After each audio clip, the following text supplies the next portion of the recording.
दोस्तों नमस्कार दोस्तों, आज हम इस वीडियो में जानेंगे कि सीबीएसई बोर्ड 10th का बायोलॉजी चैप्टर 1 है जो लाइफ प्रोसेस है, इसके बारे में हम आज जानेंगे। ठीक है, तो आप इस वीडियो में अंत तक बने रहें ताकि इसको बढ़िया से जान सकें। देखिए, पहला चैप्टर का नाम है लाइफ प्रोसेस।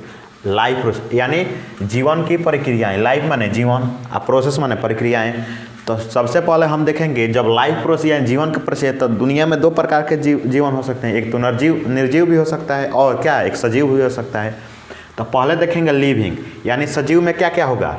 ग्रोथ होगा, इसमें ग्रोथ हो सकता है। और क्या हो सकता है, ब्रीथिंग हो सकता है, ब्रीथिंग। और क्या हो सकता है, इसमें क्या हो सकता है, मॉलिक्यूलर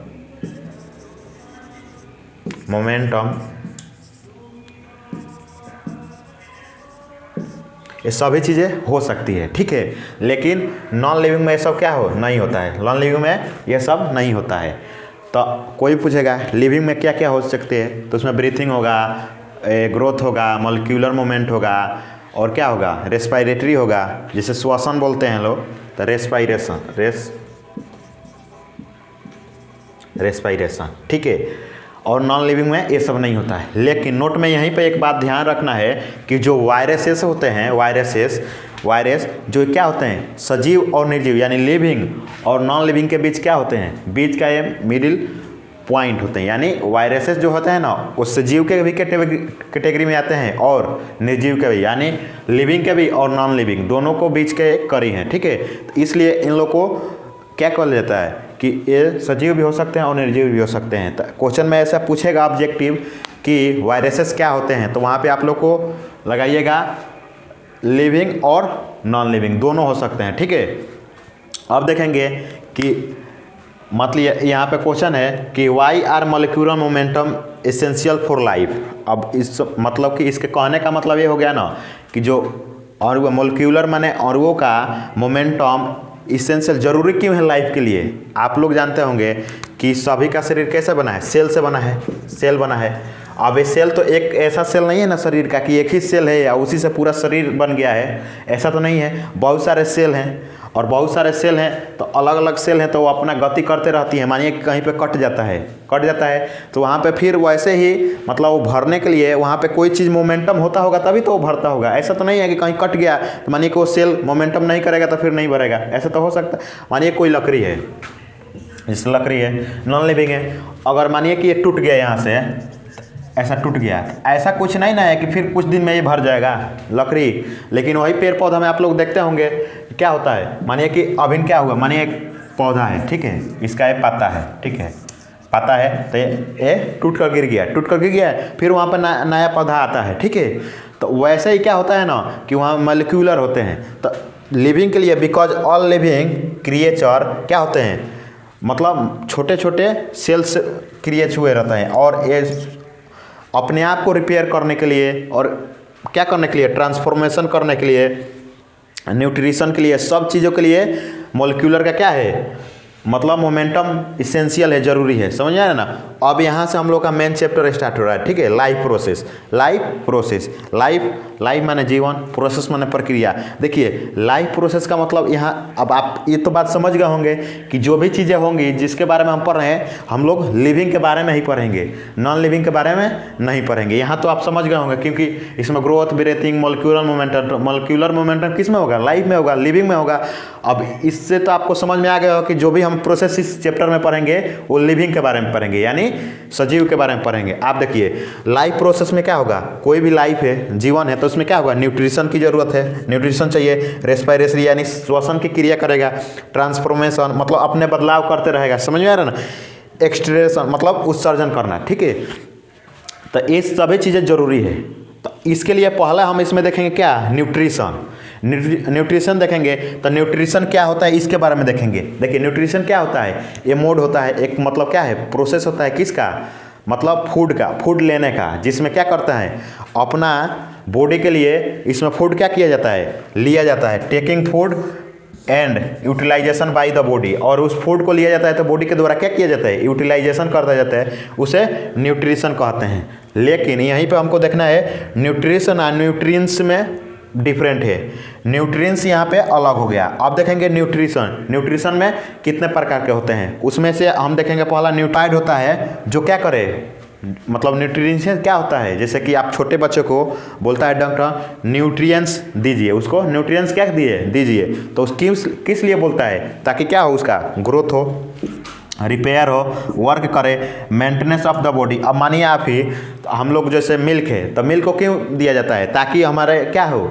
मिल्क जाए तो हमारे शरीर का प्रोटीन का कमी को दूर करे और हमारे बॉडी को ग्रोथ करे और क्या करे, वर्क करने में क्षमता में, मेंटेनेंस बॉडी का मेंटेनेंस रखे, इसलिए ना न्यूट्रिएंट्स दिया जाता है। न्यूट्रिशन अलग है, न्यूट्रिएंट्स अलग है, समझ में आना चाहिए यहाँ, क्योंकि दोनों को एक ही जैसा लोग समझ लेते हैं, समझ आ रहा है ना। अब देखेंगे कि जो टाइप्स ऑफ न्यूट्रिएंट्स होते हैं कितने प्रकार के होते हैं। अब आप लोग समझते होंगे, तो ऐसा तो हो जैसे कि पेड़ पौधे हैं यानी प्लांट्स है, तो प्लांट को न्यूट्रिएंट्स कहाँ से मिलता होगा, ये भी तो सोचना की बात है कि जैसे कि हम लोग हैं, मानव हैं, तो हम लोग तो मानिए तो मिल्क खरीद कर पी सकते हैं, लेकिन पेड़ पौधे हैं, प्लांट्स है, वो कहाँ से, उनको न्यूट्रिएंट्स कहाँ से मिलता होगा।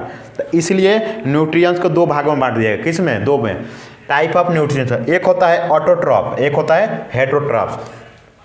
अब देखिए ऑटो माने ऑटोमेटिक, ऑटोमेटिक जो पौधे यानी प्लांट्स मतलब ऑटोमेटिक ना करते हैं, इसलिए उनको ऑटोट्रॉफ में रखा गया। जैसे प्लांट्स हो गया, एल्गी हो गया, सोम बैक्टीरिया हो गए, पाइथोप्लांटम हो गए। जैसे कि आप लोग देखे होंगे कि जैसे कल यानी नल ब्लैक मतलब ग्रीन कलर का हो जाते हैं, जो क्या है वो कवक का काम करते हैं, एल्गी में भी आ जाते हैं। जैसे आप लोग समुद्र के नीचे जो होते हैं उनको तो कोई नहीं ना जाता होगा न्यूट्रिएंट्स देने, तो अपने आप बनाते हैं, यानी ऑटोमेटिक हैं। पेड़ पौधों को ऑटोमेटिक है, तो वैसा न्यूट्रिएंट्स जो क्या होता है, ऑन फूड मतलब मेक, अपने से ही फूड को क्या करते हैं, मेक माने बना लेते हैं, उनको क्या किया जाता है, ऑटोट्रॉफिक। तो पूछ दिया जाए कि बैक्टीरिया क्या होते हैं, तो ऑटोट्रॉफिक। एल्गी क्या होते हैं, तो ऑटोट्रॉफिक्स। ठीक है, अब देखेंगे हेटेरोट्रॉफिक्स। हेटेरोट्रॉफिक्स मतलब जो अपने से नहीं दूसरे पर डिपेंडेंट हो। ठीक है, दूसरे पर डिपेंडेंट, जैसे एनिमल हो, क्या हो गया, एनिमल क्या है, दूसरे पर डिपेंडेंट है। फंगी हो गया, मस्ट प्रोटोजोआ माने अधिकतर प्रोटोजोआ क्या होते हैं, दूसरे पर डिपेंडेंट होते हैं। वैसे ही बहुत सारे बैक्टीरिया हैं जो दूसरे पर क्या है, डिपेंडेंट है, समझ आ रहा है ना।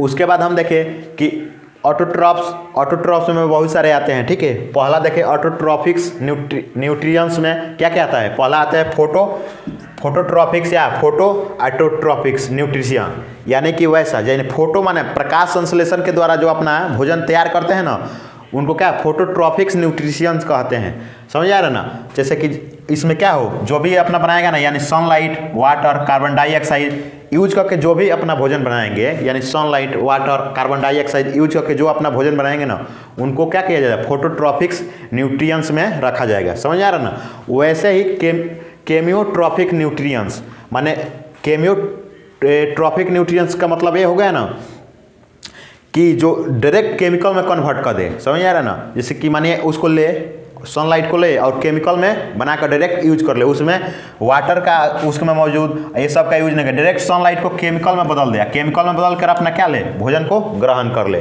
जैसे क्या होते हैं, एल्गी हो गए हैं, पर्पल बैक्टीरिया होते हैं, ये सब क्या होते हैं, डायरेक्ट सनलाइट को लेकर और उसको अपने क्या मतलब एनर्जी में कन्वर्ट कर देते हैं।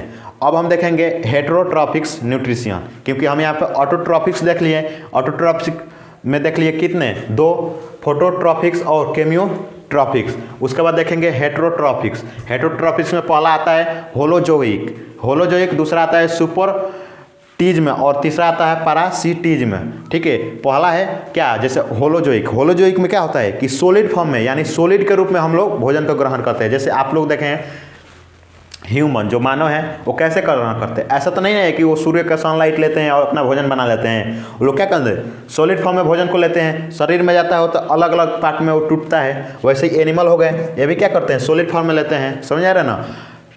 ठीक वैसे ही सुपरफिटीज में जो है ना, वो क्या करते हैं, जैसे कि डेड यानी मरे हुए चीज़ से, जैसे कि आप समझते होंगे कि कोई चीज़ मर गया है तो उसको क्या करते हैं, फेंक देते हैं ना। तो कुछ दिन बाद क्या होता है, डिकम्पोज हो जाता है। जो डिकम्पोज कैसे हुआ होगा, कोई ना कोई उसको खाया होगा ना, तो उससे जो अपना भोजन प्राप्त करते हैं ना, डेड से और डिकम्पोजिशन से, वैसे को सेप्रोफिटीज में कहते हैं, समझ में आ रहा है ना। अब है पैरासिटीज में, माने यानी कि पैरासिटीज में का मतलब हुआ ना, वो लिविंग यानी सजीवों से, लिविंग से ही अपना भोजन प्राप्त करते हैं, यानी हम ही लोग से, जैसे एनिमल से प्राप्त कर गए। जैसे छोटे छोटे आप लोग एनिमल के में देखे होंगे कि कीड़े रहते हैं, ठीक है, एनिमल में, ह्यूमन के भी पेट में रहते हैं, स्टोमच में रहते हैं। तो वो सब के लिए क्या है, वो सजीव से ही अपना भोजन प्राप्त करते हैं, उन लोगों के लिए कहीं जाना नहीं है, वो लिविंग से ही प्राप्त कर लेते हैं, तो उनको पैरासिटीज में कहा जाता है। समझ आ रहा है ना। तो इतना हम सभी देखे। अब एक बार इसको रिवाइज करा देता हूँ। पहले हमने क्या देखा कि लिविंग देखा, लिविंग में क्या क्या होता है, उसके बाद नॉन लिविंग में सब नहीं होता है। तब ये बात समझ में आ गया कि सब जिसमें लाइफ प्रोसेस पढ़ेंगे ये सब इसी में का बात हो गया, यानी लिविंग के बारे में ही बात किया जाएगा, ठीक है। लाइफ प्रोसेस में न्यूट्रिशन देखे, रेस्पायरेशन देखे, ट्रांसफॉर्मेशन, एक्सलेरेशन देखे। पहला देखे न्यूट्रिशन में ये सब एक मतलब न्यूट्रिशन क्या है, एक प्रोसेस है भोजन लेने का, और जो बॉडी को यूटिलाइजेशन में हो जाता है। और उसके बाद न्यूट्रिएंट्स देखे, न्यूट्रिएंट्स मतलब पोषक तत्व हो गया।